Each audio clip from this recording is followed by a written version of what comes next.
Merci Giron, merci. Merci pour cette égalisation, merci pour ce match nul. Madrid qui a paniqué, Madrid qui a craqué aujourd'hui. Oui, ça ne va pas les gars, il faut qu'on se le dise, il faut qu'on soit honnête. Madrid, depuis le retour de Kylian Mbappé, ça ne donne pas. C'est une catastrophe. Madrid, du Real Madrid 1 face à Giron. Giron qui a été aujourd'hui dans une optique, ils sont bizarres, mais ils ont réussi, je ne sais pas par quel moyen, à faire le match nul, ou c'est Giron qui est fort, ou c'est Madrid qui est nul, je n'arrive pas à comprendre. Je n'arrive pas à comprendre, ou c'est Giron qui est fort, ou c'est Madrid qui est nul. Donc, on va en parler sur cette vidéo.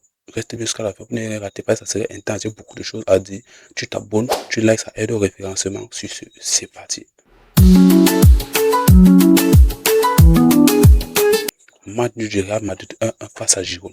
Un Madrid méconnaissable. Depuis quelques temps, depuis 3 matchs aujourd'hui, depuis le retour de Kylian Mbappé, oui. Il faut qu'on se le dise, le retour de Kylian Mbappé fait énormément de mal à cette équipe. Il y a un Real Madrid sans Mbappé et il y a un Real Madrid avec Mbappé. Et personnellement, le Real Madrid avec sans Mbappé, je trouve qu'il joue beaucoup mieux. Je trouve beaucoup mieux ce Real. Je trouve ce Real beaucoup plus puissant, beaucoup plus organisé, beaucoup plus dominateur sans ce Kylian Mbappé. Les gars qui étaient à l'aise, qui s'exprimaient à l'aise dernièrement, je les trouve beaucoup plus opprimés, beaucoup plus isolés. Ça ne donne pas. Il faut qu'on se le dise. Je sais que ça ne plaît pas à certains d'entre vous. Mais le Real, Mbappé n'a pas sa place à Madrid. Soit, je ne sais pas, vous allez créer un système de jeu révolutionnaire uniquement pour lui.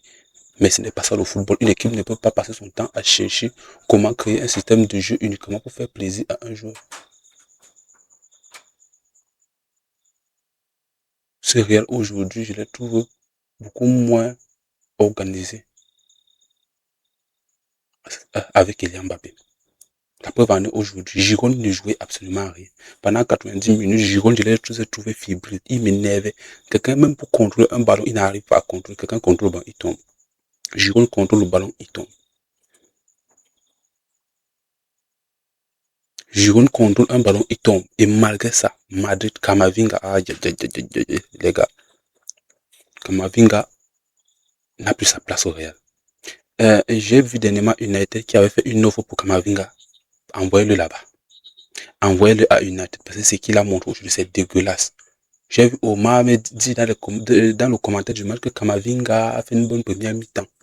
Kamavinga a eu beaucoup de déchets. Je pense que le but de jeu, vous tous avez vu, c'est entre les pieds de Kamavinga que c'est qu'il a, il s'est parti, il tire. Toi-même, un milieu défensif qui doit être brut, qui doit être physique, quelqu'un vient tirer sur toi. En tout cas, pour nous les Barcelonais, c'est bien. Je ne vais pas cacher ma joie, je suis content aujourd'hui parce que si on gagne demain, on a 9 points d'écart et c'est fini. Là, je pense que le Real, Barça, autant pour moi, peut déjà commencer à faire tout le tir parce qu'il reste, je crois, 6 ou 5 matchs. Le championnat est terminé. Et en classique, donc, si même, attention, même qu'on risque d'être champion avant le classique, si Madrid continue comme ça, s'il perd encore la semaine prochaine, Barcelone est champion. Oui, si Madrid perd encore la semaine prochaine, Barcelone est champion d'Espagne. C'est fou à quel niveau, à quel point Madrid est devenu c'est comme l'ancien PSG. Madrid est devenu l'ancien PSG et le PSG est devenu le Real Madrid. Madrid est devenu l'ancien PSG et le PSG est devenu le Real de Madrid. Tout ça à cause d'une seule personne. Moi, je ne fais pas dans la politique, je ne fais pas dans les émotions. Quand je vois quelque chose qui ne va pas, je dis ça et j'appuie là où ça fait mal. C'est Kylian Mbappé le problème de Madrid. Donc aujourd'hui, défensivement, vous me mettez d'abord défensivement, vous me mettez Asensio avec Militao. Deux Touka, deux embrouillés, vous les mettez en défense. Je vous ai toujours dit que cette défense doit fonctionner avec un arrangeur et un gâteur. Militao, c'est un gâteur. Nous savons que Militao, ce n'est pas sa force, ce n'est pas la réflexion. Militao est beaucoup plus dans le physique. Militao, c'est un profil à la Rudiger, à la Asensio. Quand tu me mets Asensio et Rudiger dans la même charnière, c'est pour vous attendre à quoi? Et vous mettez encore un Kamavinga devant.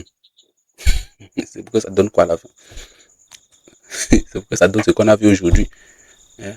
Vous me mettez un Dani Carvajal, mais le gars a 60 ans, les gars. Laissez-lui aller prendre sa retraite. 60 ans, il s'est fait malmener dans le couloir pendant 90 minutes. Le gars n'avait qu'à. Donc, j'ai vu là où le gars poussait ses mains un peu le ballon comme ça. Carvajal était mort. Carvajal était mort. Donc, honnêtement, aujourd'hui, le Madrid est devenu dégueulasse. Madrid est devenu dégueulasse. Je ne reconnais plus Madrid. Et il y a énormément de travaux à faire lors de ces mercatos. Pour moi-même, on parlait de toute l'équipe Mbappé en premier et on refait une nouvelle équipe parce que cette équipe que j'ai vue là, ça ce n'est pas Madrid qui va aller quelque part, ce n'est pas Madrid qui prétend prendre le championnat. Et pour moi, le championnat est le titre le plus honnête parce que le championnat montre ce que tu as fait durant toute une année. Alors que les tournois comme la Ligue des Champions, 2-3 matchs par chance, tu te retrouves en finale, tu remportes. C'est facile. On a vu les équipes sortir de deuxième division, venir remporter la Ligue des Champions. Mais le championnat, tu dois prouver pendant toute une année. Tu baisses, tu perds. Le championnat, c'est cash. Tu es fort, tu es fort, tu es faible, tu es faible. Ce Madrid a tenu jusqu'à présent grâce à Mbappé qui marquait les buts, qui enchaînait les scores, qui statait. Mais à un moment, les arbitres aussi sont fatigués de siffler les pénaltys vers la fin des matchs. Les arbitres sont fatigués. À un moment, ne vous attendez pas que lorsque c'est du pénalty. J'ai vu aujourd'hui, toute une équipe attendait le pénalty. Toute une équipe à la 88e minute jouait uniquement pour attendre le pénalty. Ce qui n'est pas normal. Ça ne peut pas continuer comme ça. Il y a un sérieux problème dans cette équipe de Madrid et il faut le résoudre très très rapidement. On peut dire que le championnat s'est terminé, la Ligue des Champions, on espère une remontada face à Bayern.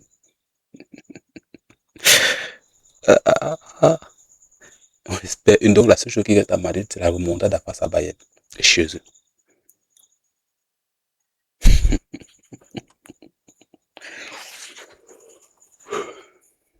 Bravo Giron qui ne s'est pas laissé faire. Partey a montré qu'il était le seul joueur de football dans cette équipe. Et aujourd'hui, Giron a joué son football défensif. Offensivement, Madrid comptait beaucoup plus sur le penalty.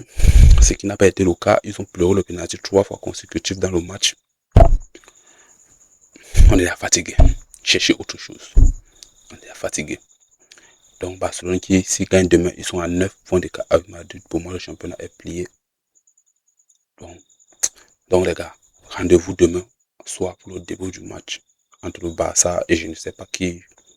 Excusez-moi, je ne sais pas, j'ai oublié. Donnez-moi un commentaire et vous, dites-moi si ce Madrid doit être maintenu comme il est là ou bien si la saison prochaine on doit balayer tout le monde. Ou si Mbappé doit partir, ou si Mbappé doit rester. Donnez-moi votre avis dans les commentaires, c'est très important, je vais les lire. Et n'hésitez surtout pas à me poser vos questions dans les commentaires. Je vais m'attarder à répondre. Oui, lors de mes prochaines vidéos, vous me posez vos questions, je vais citer les noms des gens qui m'ont posé les questions. Et je vais répondre à leurs questions. Donc sur ce, c'était tout pour moi. Mais Madrid a déçu aujourd'hui. Et pour nous les Barcelonais, je suis content. Je ne vais pas cacher ma joie. Prenez soin de vous. Peace.